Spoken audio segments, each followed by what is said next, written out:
Hello students, welcome to Merit Mentor. Result आ चुका है। अब आप उम्मीद करती हूँ कि आपका रिज़ल्ट अच्छा रहा। तो आज मैं एक वीडियो लाई हूँ जो आपके प्रीवियस ईयर क्वेश्चंस आए हुए हैं, लेकिन जिसमें आपको कुछ लर्न करने की ज़रूरत है, हमें लर्न करना पड़ता है। तो वो क्वेश्चंस हम डिस्कस करेंगे। अब देखिए, जैसे इसमें पहले क्वेश्चन में कि यूनिवर्सिटी ग्रांट कमीशन ने कब विमेन स्टडीज़ को as a discipline higher education में इंट्रोड्यूस किया था। ठीक है, तो वो है 1986। ये क्लियर है। अब नेक्स्ट क्वेश्चन है कि एक हमसे पूछा है, ब्राह्मण विमेन रिफॉर्मर है जिन्होंने who question Hindu society on matters related to women right को लेके उन्होंने क्वेश्चंस किए। तो वो हैं रमाबाई पंडिता। रमाबाई पंडिता एक संस्कृत की स्कॉलर थी। वो 1890s में थी और उन्होंने अपना एक मिशन भी शुरू किया था, मुक्ति मिशन। तो जो भी क्वेश्चन आया हुआ है ना, उसके बारे में हम थोड़ा सा और फर्दर डिटेल हम उसके बारे में करते चलेंगे। जैसे सावित्री बाई फुले, तो सावित्री बाई फुले जब भी आपको इसका नाम आता, पता है कि इन्होंने विमेन एजुकेशन में काम किया था। ठीक है। देन आनंदीबाई जोशी। आनंदीबाई जोशी ये फर्स्ट फीमेल डॉक्टर थी। तो जब भी आपको इसके बारे में आए तो आपको ध्यान आना चाहिए कि वो डॉक्टर मेडिकल लाइन में थी। देन इरावती कार्वे। तो इरावती कार्वे का नाम क्यों आता है? उनको first Indian women sociologist assume किया जाता है। ठीक है, और वो JS गोरे की स्टूडेंट भी थी। तो इन सारी विमेंस के बारे में ये था। अब नेक्स्ट क्या है, आप देखिए, ये इस तरह के क्वेश्चन भी आते हैं। आपको कुछ ये कोट्स दिए होते हैं और आपको बताना है कि ये कोट किसका है। तो ये बहुत फेमस कोट है और ये फ्रेडरिक एंगल्स का है। देन थ्योरी ऑफ मैट्रियार्की, और थ्योरी ऑफ मैट्रियार्की ये बहुत ही इंपॉर्टेंट है। तो उसको किसने दिया था? सीमोन ने दिया था। नेक्स्ट बुक्स के बारे में भी हमेशा क्वेश्चन आते हैं। The laugh of Medusa famous book है। तो ये बुक किसने लिखी है? ये इन्होंने लिखी है। Next, French post structural feminist कौन नहीं है इनमें से? तो देखिए, आपको थोड़ा सा इसके बारे में, पोस्ट स्ट्रक्चरल फेमिनिज्म के बारे में पता होना चाहिए कि ये क्या था और फिर कौन कौन सी लीडिंग फिगर्स थी जो इनसे रिलेटेड थी। तो बेसिकली ये कंसेप्ट क्या कहता था कि ये पोस्ट स्ट्रक्चरल थॉट से इन्फ्लुएंस्ड था। उनका मतलब, उन्होंने जो भी एम्फेसिस दिया वो अपना contingent and discursive nature of all identities पे दिया। उन्होंने एज्यूम किया कि कोई एक सिंगल आइडेंटिटी नहीं है, कोई मैन या वुमेन की। और ये जो सारे दिए हैं, ये सारे इसकी प्रोमिनेंट फिगर्स हैं, प्रोमिनेंट लीडिंग फिगर्स हैं। लेकिन बस एक ये ही इसमें से नहीं है। तो यही हमारा यहाँ पे आंसर होगा। देन ये आपको नाम दिया है। ये ऐसे क्वेश्चन भी आते हैं, आपको नेम दिया होगा और बताया होगा कि उससे ये कौन से फेमिनिज्म से रिलेटेड है। और ये फेमिनिज्म की मेन बेसिक कंसेप्ट्स हैं। एंड आई एज्यूम कि आपको बेसिक कंसेप्ट्स सब आ गई हैं समझ। आपको अभी हमें सिर्फ लर्निंग प्रोसेस करना है। तो ये इको फेमिनिज्म से रिलेटेड है और इन फेमिनिज्म के भी जो प्रोमिनेंट फिगर्स हैं उनको हमें याद करना है। मैं टाइम टू टाइम आपको करवाती रहूँगी। हाँ, अभी ये एक कंसेप्ट है, concept of psychological androgyny involves individual who stereotypical behaviour traits are. तो उसमें ऑब्वियसली दोनों को ही कवर करके हम चलेंगे। और नेक्स्ट है, ये तो एक आपको फुल फॉर्म बतानी है, सिंपल क्वेश्चन। नेक्स्ट फिर से देखिए, बुक के बारे में क्वेश्चन आ गया कि ये बुक किसने लिखी थी। तो ये बुक मैरी जॉन ने लिखी हुई है। ये बुक मैरी जॉन ने लिखी है। और मीनाक्षी गोपीनाथ, बाकी इनके बारे में हम थोड़ा थोड़ा कर लेते हैं। देखिए, मैरी जॉन कौन थी? वो डायरेक्टर थी CWDS की। फिर वो JNU में भी डिप्टी डायरेक्टर थी। उन्होंने बहुत सारी बुक्स भी लिखी हैं। तो उनकी बुक्स मेन जो थी वो French feminism, question of silence, ये कुछ उनकी बुक्स थी और ये भी उनकी वन ऑफ देम था। और एक हमारे पास इन्होंने दिया मीनाक्षी गोपीनाथ। अब मीनाक्षी गोपीनाथ कौन थी? वो भी एक महिला हैं जिनको पद्मश्री अवार्ड भी मिल चुका है। तो जो क्या था उनका मेन, उन्होंने नेशनल सिक्योरिटी एडवाइजरी बोर्ड में वो फर्स्ट विमेन मेंबर थी। ठीक है, तो फर्स्ट विमेन मेंबर थी वो नेशनल सिक्योरिटी एडवाइजरी बोर्ड में। पद्मश्री अवार्ड उनको मिल चुका है। Then national committee on women education हमेशा एक क्वेश्चनेबल चीज़ रही है इंडिया में। तो पहले विमेन एजुकेशन कैसी है उस पर एक कमेटी बनी थी, उस कमेटी को दुर्गाबाई देशमुख कमेटी भी कहा जाता है। उस कमेटी ने अपनी रिपोर्ट दी थी इस साल में, ठीक है। तो उसके बाद इनकी रिपोर्ट की रिकमेंडेशन के बाद नेशनल काउंसिल फॉर और विमेन एजुकेशन एस्टेब्लिश किया गया था। इन दोनों में आपको कन्फ्यूज़न हो सकता है, ये ध्यान रखना ये नेशनल कमेटी है और उसके बाद हुआ था नेशनल काउंसिल। अब हमारे पास क्वेश्चन है, देखिए क्या है कि लेबर फोर्स पार्टिसिपेशन मिनिमम है, कम से कम है, लोएस्ट है, कहाँ पे, सीरिया में। देन फेमिनिज्म ऑफ पॉवर्टी, एक फेमिनिज्म ऑफ पॉवर्टी एक फेमस टर्म है, ठीक है जी। ये कब आई थी, लेट 1970s में। देन ये फिर अगेन मैंने आपको बताया कि कुछ कोट्स वाले क्वेश्चन आते हैं। ये कोट है, किसका है ये आपको बताना था। ये गीता सेन एक इकोनॉमिस्ट हैं, उन्होंने बहुत काम किया था विमेन और पॉवर्टी पे एंड रीजंस ऑफ पॉवर्टी, तो ये उनका है। देन ग्रामीण बैंक सबसे पहले कहाँ हुआ, बांग्लादेश में हुआ। ऑब्वियसली जो सेल्फ हेल्प ग्रुप हैं उसकी इन्वेंशन बांग्लादेश में हुई थी, तो ये सबसे पहले वहाँ का है। देन डेवलपमेंट बैंक, ऑब्वियसली ये आपको सिर्फ याद ही करना है कब हुआ, 9th 5-year प्लान में हुआ। देन ग्लास एस्केलेटर, अब ये जनरल बेसिक कंसेप्ट पे क्वेश्चन आ गया। ग्लास सीलिंग, ग्लास एस्केलेटर, इस तरह की कुछ कंसेप्ट आपको बेसिक कंसेप्ट हैं। आई एज्यूम कि आपको ये सब क्लियर है, फिर भी मैंने ये क्वेश्चन रख लिया था इसमें। तो ग्लास एस्केलेटर क्या है, man worker surpassing women worker in female oriented profession. देखिए कुछ प्रोफेशंस है जो हम एज्यूम करके चलते हैं कि मेल ओरिएंटेड है या फीमेल ओरिएंटेड है, तो जो फीमेल ओरिएंटेड प्रोफेशंस हैं उसमें भी अगर मैन सरपास करते हैं then it is glass escalator. अब देखिए एक क्वेश्चन पूछा गया है कि एक फेमिनिस्ट हैं जिन्होंने फीमेल जेनिटल म्यूटेशन पे बहुत कुछ लिखा है, वो women written books on women in Islam में वेमेंस के ऊपर बहुत कुछ लिखा है और इसके लिए उनको जेल भी जाना पड़ा था। तो बहुत फेमस फेमिनिस्ट थी, वो है नवल एल सैदवी। नेक्स्ट क्वेश्चन देखते हैं।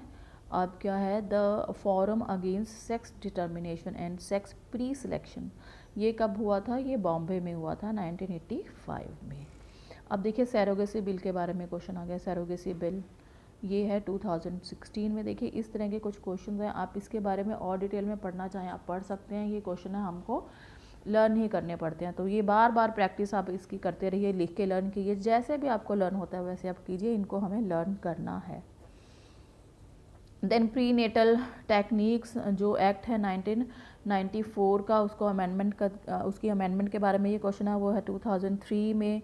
अब कॉन्फ्रेंस, देखिए अब स्टूडेंट्स क्या करेंगे, कॉन्फ्रेंस पढ़ेंगे और सीधा से टेक कर देंगे बीजिंग का, नहीं, पर ये कॉन्फ्रेंस किस पे है, पॉपुलेशन एंड डेवलपमेंट पे है। तो ये एक अलग कॉन्फ्रेंसेस होती थी, ठीक है, जो हमारी इंटरनेशनल डिकेड फॉर विमेन से शुरू हुई थी 1975 से 1985 तक जो हुई हैं कॉन्फ्रेंसेस, वो अलग हैं, ठीक है, ये ध्यान रखना है। ये पॉपुलेशन एंड डेवलपमेंट पे थी। अब देखिए सेंसस पे क्वेश्चंस बहुत सारे आते हैं, तो मेरी आपसे एडवाइस है कि सेंसस को आप ज़रूर पढ़िए अलग से, ठीक है। ये तो बेसिक क्वेश्चन है चाइल्ड सेक्स रेशियो के बारे में।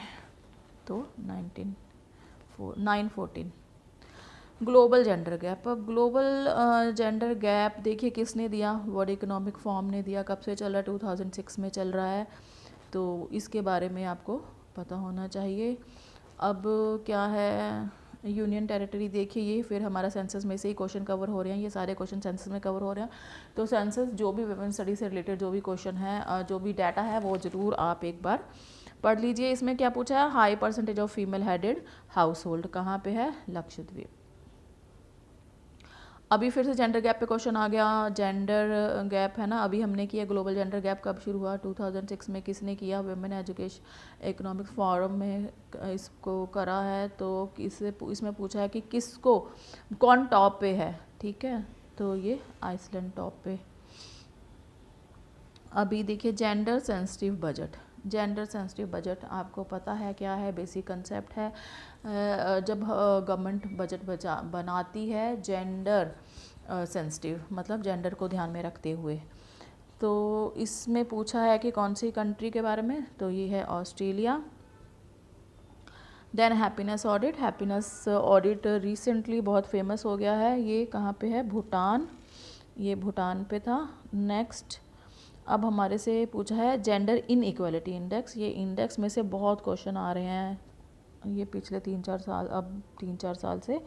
तो इनइक्वालिटी क्या है, अब देखिए ये सारे ऑप्शंस कितने क्लोज हैं, अगर आप कोई भी पढ़ेंगे, देखिए इसमें भी डिस्पैरिटी वो देख रहा है, इसमें भी डिस्पैरिटी, इसमें भी डिस्पैरिटी है ना, बहुत क्लोज ऑप्शंस हैं कुछ कुछ क्वेश्चंस में, लेकिन आपको फिर हमें क्या करना है, ध्यान से पढ़ना है। अब देखिए जितने भी इंडेक्स है वो किसी पर्टिकुलर फील्ड को स्टडी करते हैं। अब इन्होंने क्या कह दिया, a general disparity between mail, तो जनरल डिस्पैरिटी तो हो नहीं सकता ना, कोई ना कोई तो बेस होगा ना, किस चीज़ में डिस्पैरिटी, एजुकेशन में डिस्पैरिटी है, इकोनॉमिक पोजीशन में डिस्पैरिटी है, तो कोई पैरामीटर हमें लेके चलना पड़ेगा, इसलिए हम इसको नहीं है। अब इसमें क्या दे दिया, reproductive health, empowerment, economic status, बस इन सब चीज़ों को कवर किया लेकिन डिस्पैरिटी को कवर नहीं किया। तो इन इक्वालिटी का मतलब ही है कि हम इन इक्वालिटी को स्टडी कर रहे हैं, तो ये ऑप्शन भी हमारा कटेगा। अब देखिए इन equality achievement between man and women in reproductive health, empowerment and economic status. अब देखिए ये इसमें ये इन इक्वालिटी को, डिस्पैरिटीज़ को भी स्टडी कर रहे हैं और उसके पैरामीटर्स भी इस ऑप्शन में दिए हैं, ठीक है। तो ये वाला ऑप्शन मुझे मोस्ट अप्रोप्रिएट लग रहा है, यही इसका आंसर है। देन अमर्त्य सेन, देखिए अमर्त्य सेन एक फेमस इकोनॉमिस्ट हुए थे, उनको नोबेल प्राइज़ भी मिला था, तो उन्होंने एक अपना ये दिया है जेंडर इनइक्वालिटी, ठीक है, उसके उन्होंने कुछ पैरामीटर्स लिए थे, तो उसमें उन्होंने मोर्टेलिटी को कवर किया है, प्रोफेशनल को कवर किया, ऑनरशिप को कवर किया, लीडरशिप को कवर नहीं किया है। अब बीजिंग प्लेटफॉर्म आ गया है हमारा, ठीक है, बीजिंग प्लेटफॉर्म फॉर एक्शन, ये कब, इसमें क्या इन्होंने पूछा है, calls the government to formulate policies. अच्छा, इन्होंने गवर्नमेंट को कहा था पॉलिसीज फॉर्मुलेट करने के लिए, किस पे करने के लिए, तो ये है फीमेल हेडेड हाउस होल्ड पे। अब देखिए सीडा आपको पता है, convention on elimination of discrimination against women, ठीक है, ये इस पे पहले बहुत क्वेश्चन आते थे। अब इसमें पूछा है कि कितनी कंट्रीज़ हो गई हैं, तो रिसेंटली डाटा है, आपको लर्न करना है। अब first state to launch transgender policy, अब ट्रांसजेंडर पॉलिसी देखिए किसने लॉन्च किया, केरला ने। ऑब्वियसली केरला का लिटरेसी रेट इंडिया में हाईएस्ट है, पढ़े लिखे लोग हैं, अवेयर हैं, ठीक है, तो सब जो भी चीज़ें जिसमें अच्छी एजुकेशन एडवांसमेंट चाहिए होती है उनमें सब में केरला आगे रहता है। फेमिनिस्ट ज्यूरिस्प्रूडेंस, फेमिनिस्ट किसने दिया था, हु इंट्रोड्यूस, तो किसने इंट्रोड्यूस किया है, ये इंट्रोड्यूस तो किया एंड स्केल में, ठीक है। जब हम ये कर रहे हैं तो आपको थोड़ा सा ये भी पता होना चाहिए, वैसे तो बेसिक टर्म है कि इसका मीनिंग क्या है, ठीक है, ये सब आपको बेसिक टर्म्स तो ज़रूर आपको पता होना चाहिए, बल्कि उनके और साथ के रिलेटेड के क्वेश्चन और इधर उधर की चीज़ें भी सब आपको पता होनी चाहिए।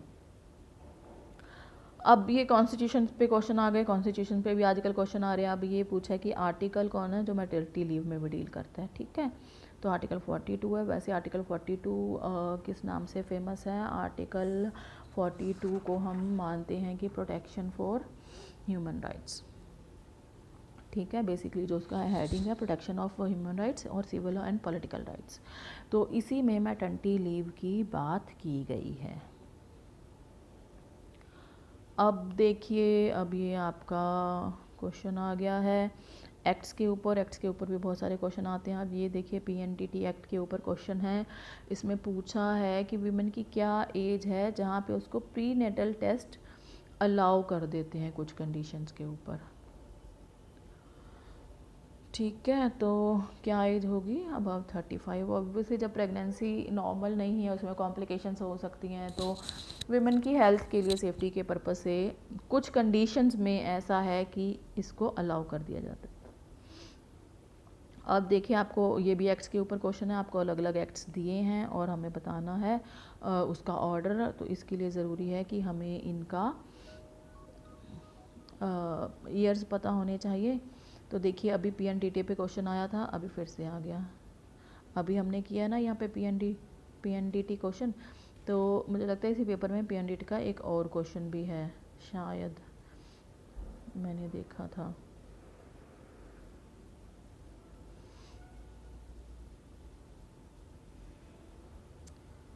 अभी तो नहीं दिख रहा, चलिए शायद एक पीएनडीटी का क्वेश्चन और भी था, अमेंडमेंट वाला शायद, हाँ पहले आ चुका है। तो इसमें हमें क्रोनोलॉजिकल ऑर्डर को ऑर्डर में लगाना है। तो देखिए सेक्सुअल हरासमेंट तो हमें पता है बहुत रिसेंट है, 2002 में, डोमेस्टिक वायलेंस भी 2005 में हो गया था, प्रोहिबिशन ऑफ चाइल्ड मैरिज 2006 में हो गया था, और ये तो उससे भी पहले का है। तो इसको जब हम ऑर्डर में लगा देंगे तो आप देख लीजिए हमारा क्या आंसर बन जाएगा। सबसे पहले ए होगा, फिर सी होगा, फिर डी होगा, फिर बी होगा। अभी यूरोपियन कंट्री बतानी है आपको जहाँ पे गे मैरिज को लीगल कर दिया गया है, सिर्फ लर्न करना है, डेनमार्क। अच्छा, ये एक टर्म है स्कोपोफिलिया। स्कोपोफिलिया क्या है, इसका है मीनिंग लव ऑफ व्यूइंग। अब बूडापेस्ट कन्वेंशन हुआ था एक, किस लिए हुआ था वो, साइबर क्राइम्स के लिए हुआ था। अब विमेन स्टडी जर्नल देखिए, विमेन स्टडी के कुछ मेन जर्नल्स आपको पता होनी चाहिए, तभी आप आइडेंटिफाई कर सकते हैं कि इनमें से कौन सा नहीं है। तो इसमें ये सेकंड सोशल साइंटिस्ट नहीं है, बाकी सारे विमेन स्टडीज़ के जर्नल्स हैं। अब नेक्स्ट क्वेश्चन आ गया हमारा stand point theory. Stand point theory basic concept, famous concept है। इसके बाद क्वेश्चन आते थे पहले कंसेप्ट बेस्ड। अब देखिए किसने दिया क्या किया, इसके इस तरह के क्वेश्चन आने लग गए हैं। तो इसमें ये है हमारा, इसको तो दिया है सैंड्रा ने, लेकिन जो बाकी फेमिनिस्ट हैं इनके बारे में भी आपको कुछ कुछ पता होना चाहिए थोड़ा बहुत, कि कौन किससे रिलेटेड है। आपको पता है केट मिलेट तो सेकंड वेव से रिलेटेड है ना, सेकंड वेव से, और इनकी एक दो बुक्स आप याद कर लीजिए। बुक्स सेक्सुअल पॉलिटिक्स था और 1970 में था। अब कैरोल हैनिश, इसकी बहुत पॉपुलर हुई थी कंसेप्ट, पर्सनल इज पॉलिटिकल, ठीक है, और ये रेडिकल फेमिनिस्ट हैं, और रेड स्टॉकिंग ऑर्गेनाइजेशन के साथ भी इनको नाम जोड़ा जाता है। तो ये 3-4 कुछ मतलब जो भी फेमिनिस्ट है उसकी कुछ फेमस आपको चीज़ें उसकी लर्न कर लेनी है, ठीक है। और वो उनका बेसिकली उनकी फ़िलॉसफी क्या थी, उन्होंने किस डायरेक्शन में काम किया है, और उनके कुछ फेमस वर्क क्या है। इसी तरह जूडिथ बटलर, अब ये थर्ड वेव से रिलेटेड है, ठीक है। इनका जो ज़्यादा बेसिक काम था वो क्वेयर थ्योरी में था, और कुछ इनकी फेमस एक दो बुक्स हैं उनको याद कर लीजिए, जेंडर ट्रबल, ये एक दो इनकी बुक्स हो गई, ठीक है। तो मतलब सबके बारे में आपको कुछ कुछ बेसिक नॉलेज हमको रख के चलनी है। अब देखिए, अब फिर से ये कुछ कोटेशन दिया है कि ये किसका कोटेशन है, आपको ऑथर का नेम दे दिया और ये दे दिया, ठीक है। तो ये इन दोनों ने को एडिशन में एक बुक लिखी थी, तो ये उसका है। अब ये जर्नल टर्म्स पे आ गया। अब ये बेसिक टर्म्स हैं कि ये क्या है, देखिए एंड्रोसेंट्रिसिटी। एंड्रोसेंट्रिसिटी तो अब हमें पता ही है कि मेल व्यू से, पॉइंट ऑफ व्यू से जब हम किसी चीज़ को देखते हैं। तो ओवर जनरलाइजेशन क्या है कि मतलब दोनों के लिए हम एक ही जैसा बिहेवियर करके चलते हैं। डबल स्टैंडर्ड क्या है, ये उसका ऑपोजिट हो गया, मतलब दोनों के लिए अलग अलग, ठीक है, दोनों के लिए अलग अलग स्टैंडर्ड्स लेके चलना। Identical behaviour of main and women assessed using different, ये डबल स्टैंडर्ड इससे ज़्यादा मुझे फैमिलियर लग रहा है। जनरलाइजेशन इसलिए मुझे फिर इससे लग रहा है, और फैमिली ये हो गया, और एंड्रोसिटी तो मेल पॉइंट व्यू है ही है, ठीक है। तो एक बार इस वीडियो को स्टॉप करके आप ध्यान से पहले इसको देखिए, सारे कंसेप्ट रीड कीजिए, अपनी तरफ से कीजिए, फिर आप आंसर की तरफ आगे बढ़िए। अभी फिर से ये बेसिक कंसेप्ट का क्वेश्चन आ गया। देखिए फेमिनिज्म के डिफरेंट टाइप्स हैं, radical, liberal, post modern, Marxist. अब कौन सा क्या है ये आपको देखना है।